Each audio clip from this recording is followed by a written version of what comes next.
mas eu acho que o livro português deve sim ser reformulado, porque o conteúdo em si, ele vem sofrendo alterações e muitos livros ainda estão no modo arcaico, no modo que a gente não utiliza mais no nosso dia a dia e que não atende as expectativas de provas e provas como o Enem em si, que não atendem as expectativas que a gente vai estudar e que cai em si na prova, geralmente não tem.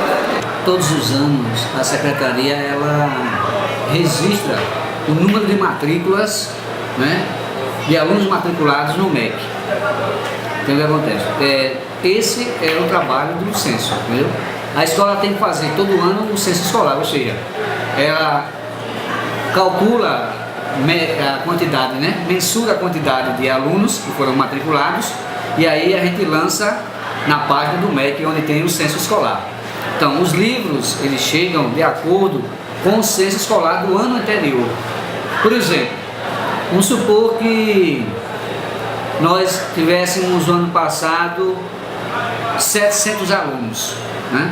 Então, o pedido é feito com base nesse número de alunos do ano passado, 700 alunos. Se esse ano nós tivermos 800 alunos matriculados, significa que vão ficar faltando 100 livros, não é isso? Então a gente tem aí, faz um novo pedido, faz um levantamento para que o MEC mande esse restante que está faltando. Então sempre é do ano anterior. Por isso, a questão burocrática às vezes demora um pouco a ser resolvida a situação. Ele pode demorar entre 90 a 120 dias. Então nesse período que está sem o livro, né, que está faltando aqueles alunos que estão sem o livro, o professor tem que procurar solucionar de alguma forma. Vamos dizer o seguinte, que ele faça a maioria das atividades na sala de aula, em vez de um aluno que já tem um livro, ele divide por grupos e trabalham por dupla, então há várias. Enquanto se resolve a questão, o professor tem que tomar a iniciativa e resolver. Isso não pode impedir as aulas não, as aulas não podem começar mais tarde, elas têm que começar dentro do cronograma dado pelo Estado.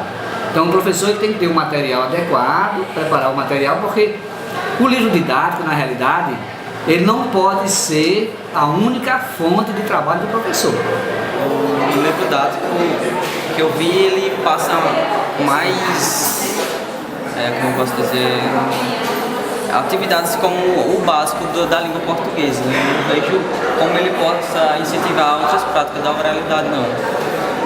Os professores passam eles passam outros assuntos não envolvendo um livro, porque o livro não tem esse incentivo que ele poderia trazer, entendeu? Quanto à escolha do livro, nesse domingo aqui a gente faz reuniões, diversas reuniões, junta todo o material que as editoras mandam pra gente, e daí a gente faz uma escolha, começa a olhar livro a livro, editor por editora, tá certo? E daí a gente vê que o livro tem que ser mais contextualizado, nessa direção aí, contextualizado, interdisciplinar, tá certo? O livro nessa linha tem também questões do Enem, que a gente trabalha nessa linha, do Enem. Então esse é o modo que a gente complementa a escola.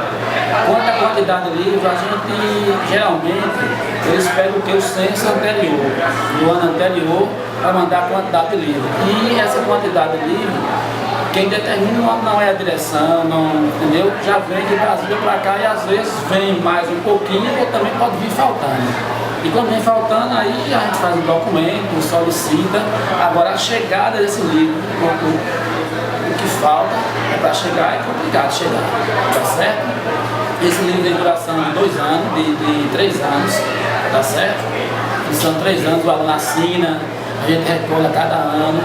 E o aluno volta a usar durante 3 anos. Depois de 3 anos tem outra escolha de outro livro, tá certo?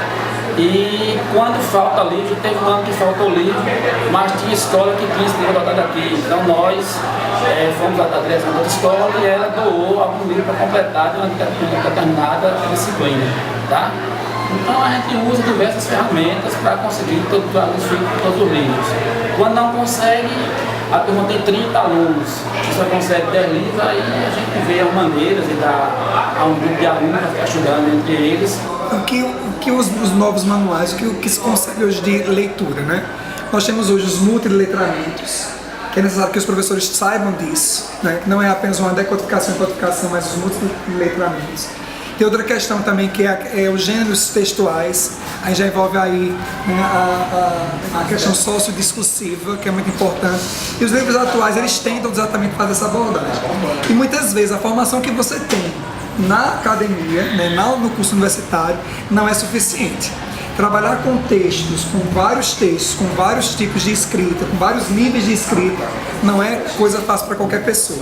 Então vai envolver a experiência. Muitos professores jovens estão se formando em processo, não se identificam, ou melhor, têm dificuldade em trabalhar esses gêneros, porque é uma diversidade muito grande, né? Os livros hoje traz charge, traz poema, traz a própria literatura, e a gente tem aquela tendência natural, principalmente os professores de português, de se voltarem para a gramática. Então os gêneros textuais, eles fogem dessa vertente, né, de gramática, explicação gramatical, e acabou. Então por isso é muito importante uma boa formação, o complemento com programas como o PIBID, né, que o professor em formação vai para a sala de aula, reconhece o ambiente, conhece com que ele vai lidar. Então, em relação à leitura, outra coisa importante é como essa leitura ela é feita na sala de aula. Muitos professores de língua portuguesa, eu sou de inglês e português, fazem de uma forma mecânica ou simplesmente, como poderia dizer assim, por obrigação. Não exploram a leitura, como eu falei anteriormente, sobre a questão dos multiletramentos, que isso é muito importante. Esses são os graves problemas, né? Os professores em formação não conseguem ter uma formação adequada. Os alunos também vêm com esse problema, né, de casa, não tem uma educação adequada, não tem um incentivo, um insight, como a gente diz, adequado. O MEC, ele dá um período, não é? Para que os professores escolham o livro, geralmente é de 3 meses.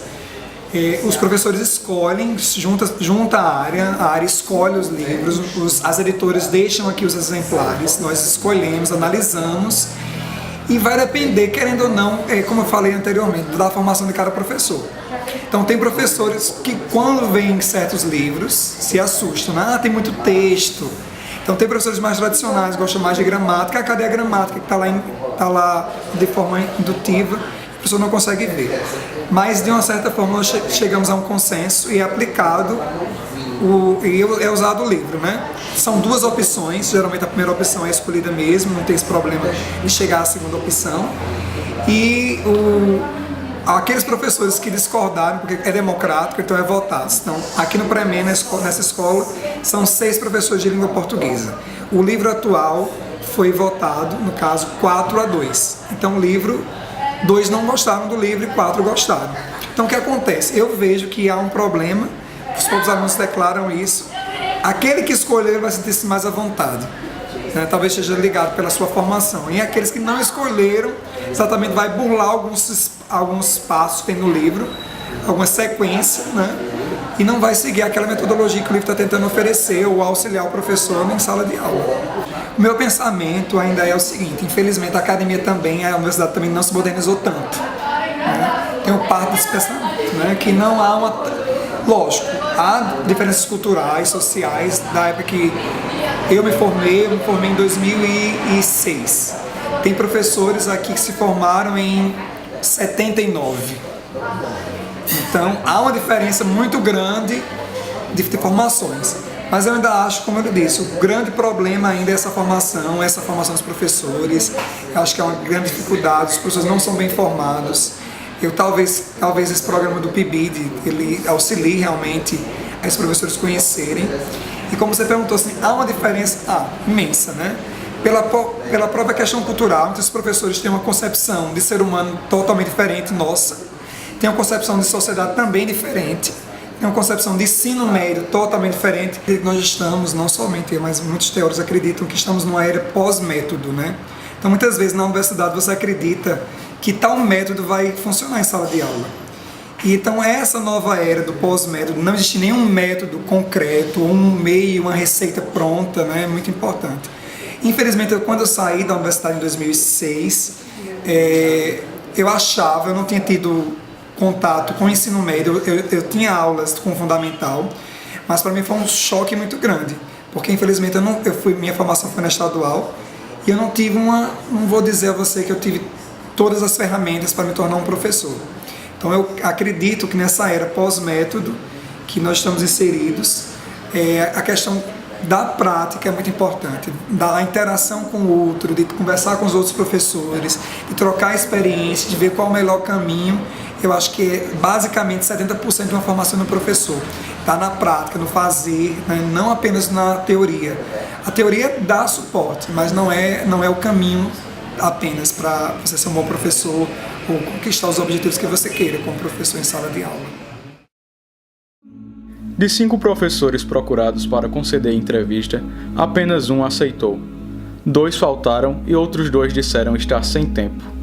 O professor que concedeu entrevista, apesar de ser licenciado em língua materna também, atua na escola visitada como professor de inglês. Qual será o real motivo de não conceder a entrevista? Será o medo de inovar? De falar sobre novas perspectivas? Eis uma questão para análise individual.